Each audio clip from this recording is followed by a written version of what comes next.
Class 7th chapter 1 योग का क्रम विनिमय नियम। इसी को योग के क्रम विनिमय नियम को इंग्लिश में कम्यूटेटिव लॉ ऑफ एडिशन के नाम से जाना जाता है। इसको आइए हम लोग इसको समझते हैं। जब दो पूर्णांकों को जोड़ा जाता है तो परिणामी मान वही होता है, भले ही उसका क्रम बदल दिया जाए।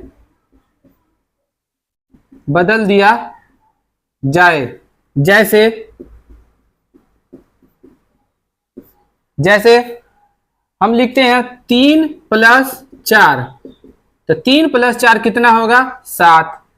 या इसके क्रम को बदल के हम लिखें 4 + 3, तब भी कितना होगा 7 होगा। इसलिए हम कह सकते हैं कि 3 + 4 बराबर होगा 4 + 3 के।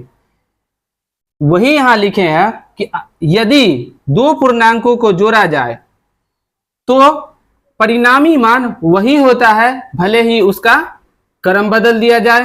तो वही हम कहेंगे 3 + 4 को जोड़ें तब भी 7 होगा, और 4 + 3 को भी जोड़ें तब भी 7 होगा। दोनों आपस में क्या होगा बराबर। इसे एक और दूसरे एग्जाम्पल से समझ सकते हैं। जैसे हम लिखें a + b, तो a + b बराबर होगा किसके b + a के। अगर ऐसा होता है तो इस नियम को हम कहते हैं योग का क्रम विनिमय नियम। योग का क्रम विनिमय नियम। एक और एग्जांपल से समझ सकते हैं। जैसे लिखें 8 + 7, तो 8 और +7 बराबर होगा किसके 7 + 8 के। अगर ऐसा लिखा हो तो उसको हम समझेंगे क्रम विनिमय नियम, क्योंकि 8 + 7 कितना होगा 15, और 7 + 8 भी कितना होगा 15। दोनों आपस में बराबर होता है, तो हम कहेंगे ये कैसा नियम है, योग का क्रम विनिमय नियम।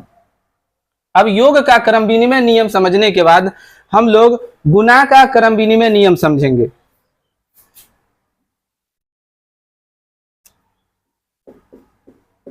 गुणा का क्रम विनिमय नियम, कम्यूटेटिव लॉ ऑफ मल्टीप्लिकेशन।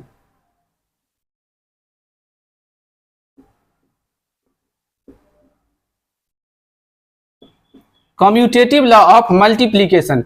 जब दो पूर्णांकों को, योग वाले में क्या होता था, दो पूर्णांकों को जोड़ा जाता था, लेकिन गुणा वाले में क्या होगा, दो पूर्णांकों को गुणा किया जाता है।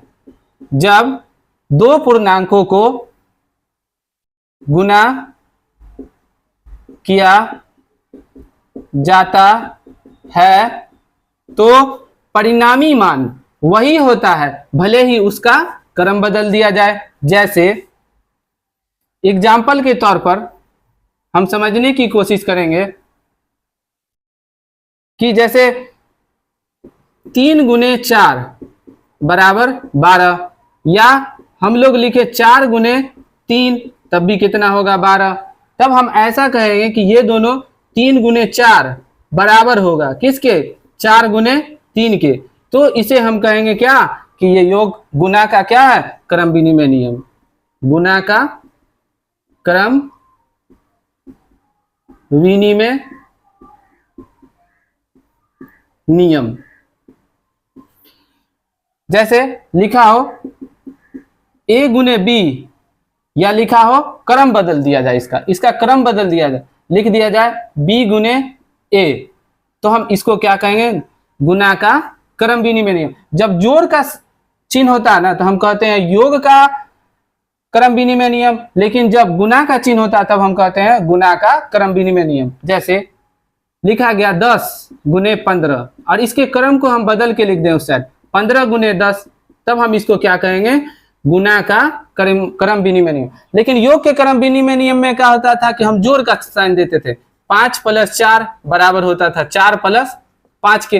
5 और 4 भी 9 होगा और 4 + 5 भी कितना होगा 9। तो इसको हम कहते थे योग का क्रम विनिमय नियम, योग का क्रम विनिमय नियम। लेकिन इसी में जब हम गुना करते हैं, जैसे 5 × 4 लिखें तो बराबर होगा किसके, 4 × 5 के। यानी 5 को 4 से गुना किया जाए तब भी 20 होगा और 4 को 5 से गुना किया जाए तब भी 20 होगा। यानी ये दोनों बराबर होगा, तब हम ऐसे नियम को कहते हैं गुना का क्रम विनिमय नियम, गुना का क्रम विनिमय नियम। अब इसके बाद हम लोग साहचर्य नियम को समझेंगे।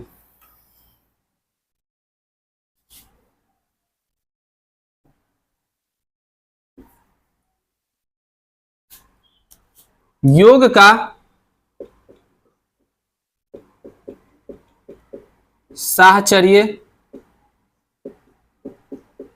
नियम, associative law of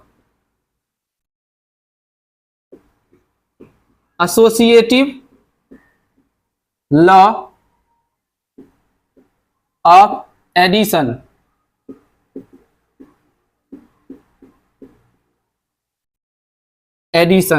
associative law of addition यानी योग का साहचर्य नियम। योग का साहचर्य नियम को इंग्लिश में कहा जाता है एसोसिएटिव लॉ ऑफ एडिशन।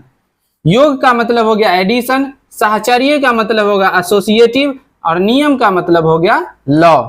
योग का साहचर्य नियम यानी एसोसिएटिव लॉ ऑफ एडिशन। इसमें क्या होता है, जब 3 या अधिक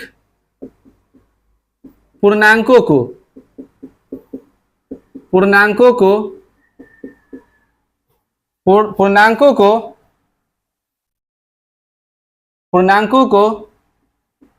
जोड़ा जाए तो परिणामी मान वही होता है,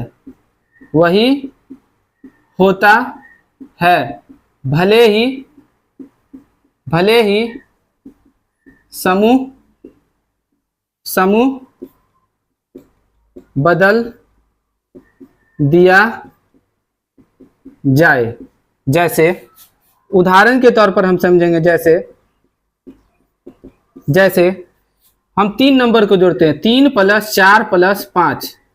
इसमें क्या करते हैं कि इन दोनों को एक समूह में, इसको एक साथ जोड़ लेते हैं एक समूह बना के, तो कितना हो जाएगा 3 अब प्लस 5 और 4 9, तो 9 3 12, कितना आया 12। अब क्या करते हैं, समूह को चेंज करके जोड़ते हैं। या हम ऐसे जोड़े 3 + 4 + 5 था, अब ये पहले 4 के साथ समूह बना के 4 को 5 के समूह के साथ जोड़े थे, 4 और 5 का समूह को एक साथ जोड़े, 9 आया, 9 3 12, फिर भी आया 12। इसी को हम ऐसे पहले का अगर अब किसके साथ समूह बना ले, 3 और 4 का समूह बना ले, तो कितना हो जाएगा 4 और 3 7 प्लस 5 12, तब भी कितना आया 12। इसका मतलब यह हुआ कि जब 3 या 3 से अधिक पूर्णांकों को जोड़ा जाता है तो परिणामी मान वही होता है, भले ही उसका समूह हम क्या कर दें, बदल दें। जैसे कि हम समूह को बदल दिया तब जोड़े, तब भी कितना आया 12। और यहाँ इसको पहले समूह किसके साथ था, 4 और 5 का समूह था, अब हम किसका समूह बना लिए, 3 और 4 का, फिर भी कितना आया 12। इसका अर्थ हुआ, इसीलिए हम कहेंगे 3 + 4 + 5, 3 प्लस ब्रैकेट 4 + 5 ब्रैकेट बराबर होगा किसके, 3 + 4 + 5 और 3 और 4 पर ब्रैकेट। जब ऐसा लिखा हो तो हम इसको समझेंगे क्या, योग का साहचर्य नियम। योग का साहचर्य नियम।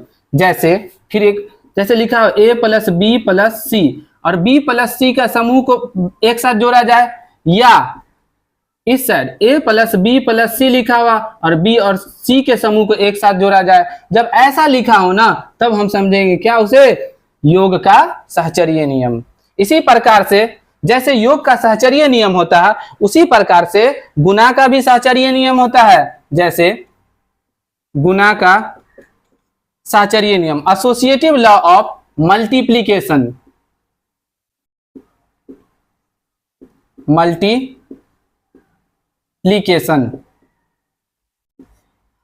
एसोसिएटिव लॉ ऑफ मल्टीप्लिकेशन, इसमें क्या होगा, उसमें तो हम जोड़े थे, योग वाले में क्या हुआ था, जोड़े थे, लेकिन गुणा वाले में हम क्या करेंगे, जब तीन या अधिक पूर्णांकों को जोड़ा नहीं, अब यहां पर लिखेंगे गुणा किया जाता है, गुणा किया जाता है तो परिणामी मान वही होता है भले ही समूह बदल दिया जाए। जैसे इसको समझना, जैसे समझते हैं, जैसे हम लिखें एग्जाम्पल के तौर पर 3 अगुने 4 अगुने 5, 4 और 5 का समूह बना लेते हैं और गुना करते हैं, 3 अगुने 5 चका 20, तो कितना आएगा, 20 या 60। अब हम क्या करेंगे, समूह को बदल देंगे, या 3 अगुने 4 अगुने 5, अब हम समूह बना लेते हैं किसका, 3 और 4 का समूह बना लेते हैं, अब गुना करते हैं, 4 तिया 12 अगुने 5, तो 12 5 6 7। इसका मतलब क्या हुआ कि जब हम 3 या अधिक पूर्णांकों को गुना करते हैं तो उसका परिणामी मान, यानी जो आंसर आता है ना, परिणामी मान का मतलब हुआ जो आंसर आता है ना वो वही होगा भले ही उसका क्रम, उसका समूह बदल दिया जाए। क्या बदल दिया जाए, समूह बदल दिया जाए। तो जैसे देखें हम समूह बदल दिए, पहले 4 और 5 का समूह बनाए थे, अब यहाँ किसका समूह बना दिए, 3 और 4 का समूह बना दिए, तब भी गुना करके कितना आया 60, और ऐसे भी कितना आया था 60। तब हम क्या कहेंगे, यहाँ पर 3 गुने ब्रैकेट 4 गुने 5 ब्रैकेट बराबर 3 गुने 4 का ब्रैकेट अगुने 5। जब ऐसे लिखा हो तब हम इसको समझेंगे गुना का सहचर्य नियम। क्या समझेंगे, गुना का सहचर्य नियम। सेकंड नंबर समझते हैं, जैसे ए गुने बी गुने सी लिखा हो और हम समूह बना दे किसका, बी और सी का समूह बना के गुना करें, या बराबर में ए गुने बी गुने सी और ए गुने बी का समूह बना के गुना करें, तो दोनों आपस में क्या होगा, बराबर होगा। और जब ऐसे लिखा हो ना तब हम उसको समझेंगे क्या, गुना का सहचर्य नियम। इसको हम समझेंगे गुना का सहचर्य नियम। इसको हम समझेंगे गुना का सहचर्य नियम। मतलब योग का सहचर्य नियम और गुना का सहचर्य नियम में क्या अंतर है। तो योग का सहचर्य नियम में हम जोड़ते थे समूह बना के, जैसे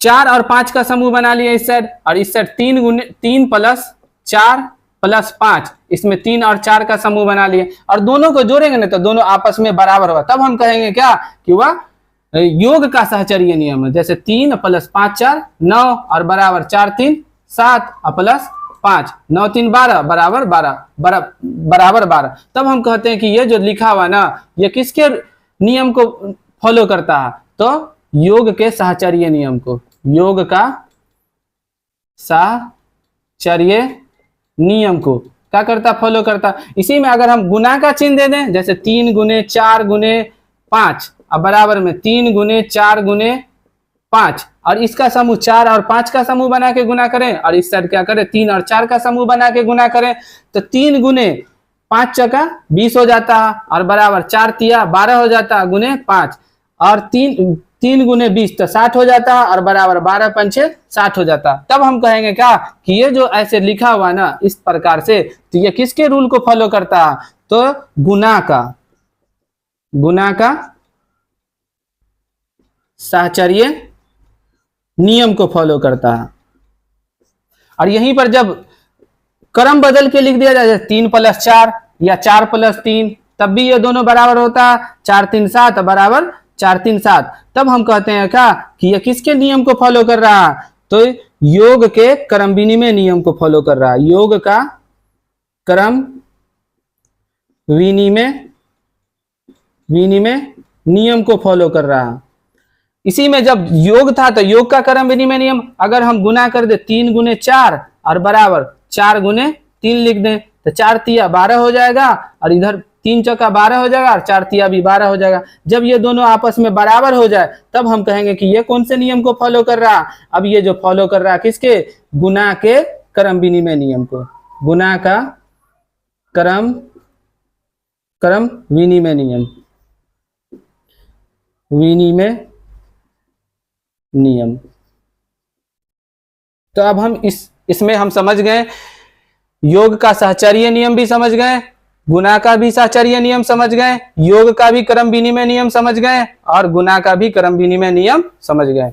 अब हम लोग एक अगले टॉपिक के बारे में समझेंगे।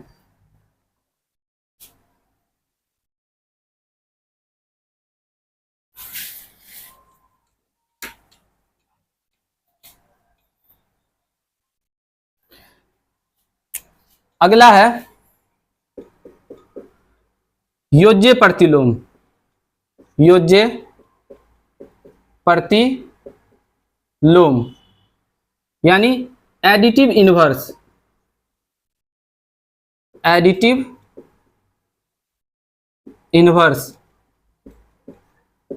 अब एडिटिव इनवर्स जैसे हम लिखें ए का, कोई पूछे ए का योज्य प्रतिलोम क्या होगा, तो योज्य प्रतिलोम प्रतिलोम क्या होगा, योज्य प्रतिलोम है तो ये प्लस में, तो बस इस साइड का लिख देना माइनस में, यही इसका प्लस ए का योज्य प्रतिलोम क्या हो जाएगा, माइनस ए। जैसे नहीं समझे तो देखिए, जैसे लिखा हुआ माइनस ए, तो माइनस ए का योज्य प्रतिलोम क्या होगा, योज्य प्रतिलोम प्रतिलोम क्या होगा, तो हो जाएगा, जैसे माइनस में लिखा था हम इस साइड लिख देंगे प्लस में। उदाहरण के से समझने की कोशिश करते हैं इसको। जैसे हमसे पूछा जाए कि -5 का योज्य प्रतिलोम बताएं, तो क्या होगा, माइनस में है तो इसे लिख देना किस में, प्लस में। इसी प्रकार से दूसरा नंबर पूछा जाए, जैसे 10 का योज्य प्रतिलोम बताएं, योज्य प्रतिलोम, तो 10 का योज्य प्रतिलोम क्या होगा, ये प्लस में है तो इस साइड किस चीज में आ जाएगा, माइनस में आ जाएगा। इसी प्रकार से जैसे योज्य प्रतिलोम होता है उसी प्रकार से होता गुणात्मक प्रतिलोम। गुणात्मक प्रतिलोम, गुणात्मक प्रतिलोम में क्या होता है समझते हैं, इसको कहते हैं multiplicative inverse. Multiplicative inverse. Multiplicative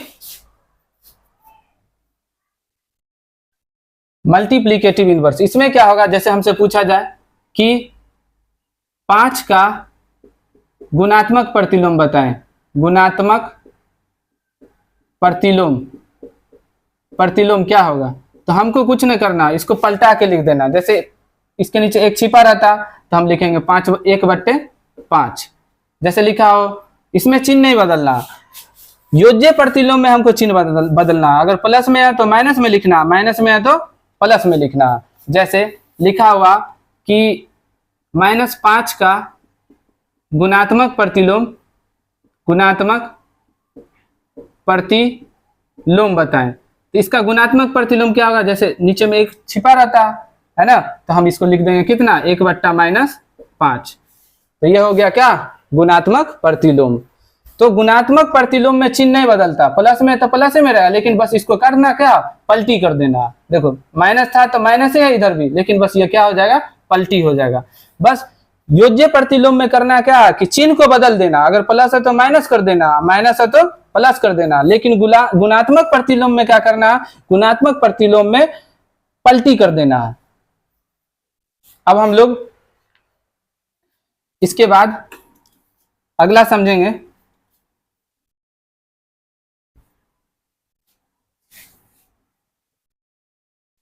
योज्य तत्समक। योज्य तत्समक। एडिटिव आइडेंटिटी,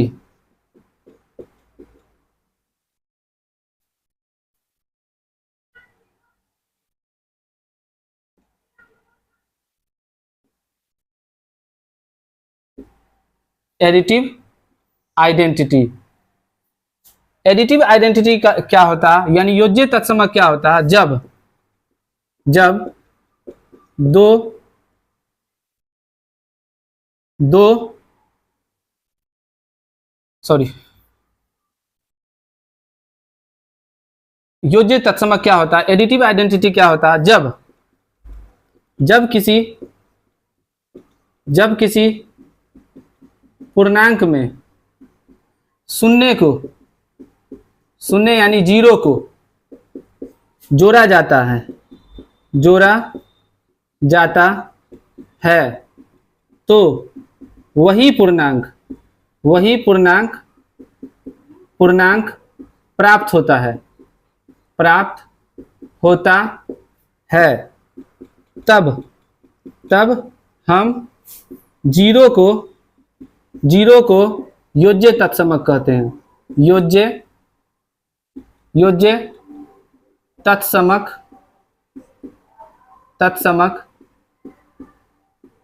कहते हैं।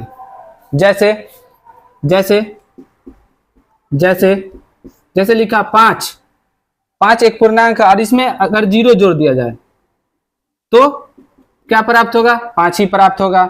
जैसे लिखा हुआ -10, अगर -10 में जीरो जोड़ दिया जाए तब भी क्या प्राप्त होगा, -10। तब हम कहते हैं कि जीरो एक कैसा क्या है, तो जीरो एक योज्य तत्समक है। याद रखना है कि जीरो को क्या कहते हैं, योज्य तत्समक।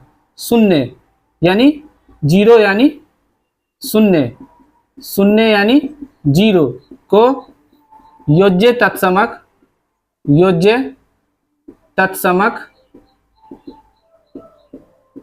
कहते हैं। तो याद रखना, शून्य को हम लोग क्या कहते हैं, योज्य तत्समक कहते हैं। अब अगला समझेंगे गुणात्मक तत्समक। इसको मिटा देते हैं।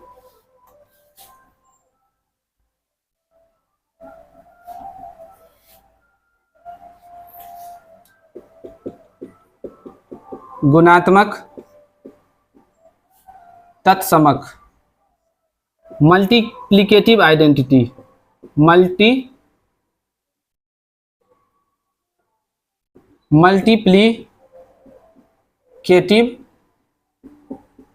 आइडेंटिटी। मल्टीप्लिकेटिव आइडेंटिटी क्या होता, जब किसी पूर्णांक को 1 से गुना किया जाता है तो वही पूर्णांक प्राप्त होता है। तब हम एक को गुणात्मक तत्समक कहते हैं। तत्समक कहते हैं। जैसे 5 एक पूर्णांक है और 5 को अगर हम 1 से गुना कर दें तो प्राप्त क्या होगा, 5। तब हम कहेंगे क्या कि एक क्या है, गुणात्मक तत्समक है। जैसे a को 1 से गुना कर दिया जाए या 6 को 1 से गुना कर दिया तो 6 प्राप्त होगा।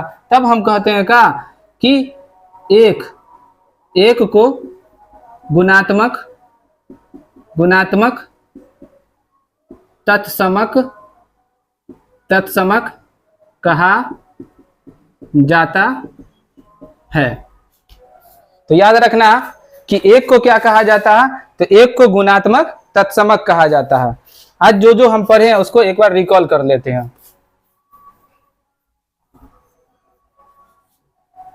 सबसे पहला हम पढ़े योग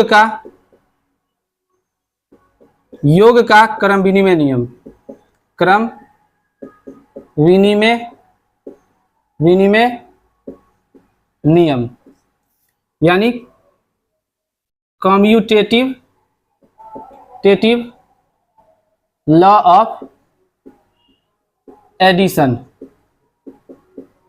एडिशन इसमें क्या होगा, कैसे जानेंगे? जैसे लिखा हुआ a प्लस बी, तो लिखा होगा b प्लस ए। जैसे एक और एग्जांपल लेके समझते हैं, जैसे लिखा है 2 प्लस 3, तो इस साइड लिखा होगा 3 प्लस 2। तब हम इसको क्या जानेंगे? योग का क्रम विनिमय नियम। गुना का क्रम विनिमय नियम, गुना का क्रम विनिमय विनिमय नियम, commutative law of multiplication, multiplication. कब समझेंगे इसको हम? तो जैसे लिखा हो कि a गुने b, तो इस साइड लिखा होगा b गुने a। दूसरा जैसे लिखा हुआ 2 गुने 3, तो इधर लिखा होगा 3 गुने 2। तो इसको हम समझेंगे क्या? गुणात्मक गुना का क्रम विनिमय नियम। अगला समझे थे हम लोग योग का साहचर्य नियम, योग का साहचर्य नियम, associative law of addition. Addition इसको कैसे समझेंगे हम लोग? जैसे लिखा हुआ a plus B plus C, और यहाँ ब्रैकेट लगा होगा, और ऐसे लिखा होगा a plus B plus C और ब्रैकेट इन दोनों पर लगा हुआ, तो हम समझेंगे क्या? योग का साहचर्य नियम। दूसरा जैसे लिखा हुआ 2 प्लस 3 प्लस 5 लिखा, तो 3 प्लस 5 पे ब्रैकेट लगा होगा, या इस साइड लगा 2 प्लस 3 प्लस 5, यानी 2 प्लस 3 पर ब्रैकेट लगा, तब हम समझेंगे उसको क्या? योग का साहचर्य नियम। योग का साहचर्य नियम के बाद होता है गुना का साहचर्य नियम, गुना का साहचर्य नियम, associative law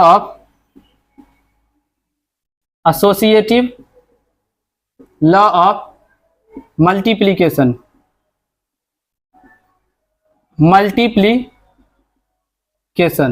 associative law of multiplication कैसे समझेंगे? जैसे लिखा हो a गुने बी गुने सी, और बराबर में a गुने बी गुने सी लिखा हो, लेकिन यहाँ इन दोनों पर ब्रैकेट लगा हो और इस साइड इन दोनों पे लगा हो, तब हम समझेंगे क्या? कि गुना का साहचर्य नियम। एक और समझते हैं, जैसे लिखा 2 गुने 5 गुने 7, तो 5 गुने 7 पे इधर ब्रैकेट लगा हो, और इस साइड लिखा 2 गुने 5 गुने 7, तो 2 और 5 पर ब्रैकेट लगा हो, तब हम समझते हैं क्या? कि गुना का साहचर्य नियम है। और अगला समझे थे हम लोग योज्य प्रतिलोम, प्रतिलोम। अगला समझे थे योज्य प्रतिलोम, तो योज्य प्रतिलोम यानी एडिटिव इनवर्स। एडिटिव इनवर्स किसको समझेंगे? जैसे लिखा हो -a, तो -a का योज्य प्रतिलोम क्या हो जाएगा? +a। जैसे लिखा हो +a का योज्य प्रतिलोम,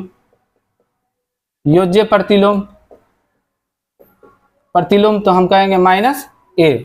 इसी प्रकार से एक और समझे थे गुणात्मक प्रतिलोम, गुणात्मक प्रतिलोम। तो गुणात्मक प्रतिलोम यानी मल्टीप्लिकेटिव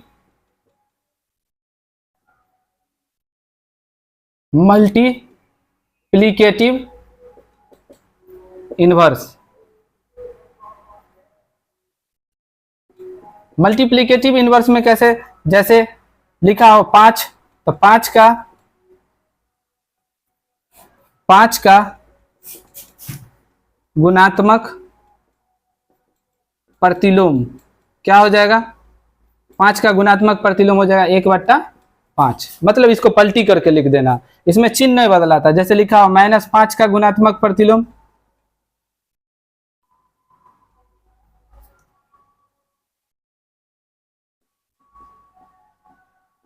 प्रतिलोम तो हो जाएगा 1/-5। इसमें चिन्ह नहीं बदलना, लेकिन इसमें चिन्ह बदलना योज्य प्रतिलोम में। और हम जाने कि 0 को योज्य तत्समक कहते हैं, और एक जाने आज 1 को गुणात्मक तत्समक कहते हैं, गुणात्मक तत्समक कहते हैं। तो इसको गौर से समझिएगा, आपको जरूर समझ में आएगा। Thank you.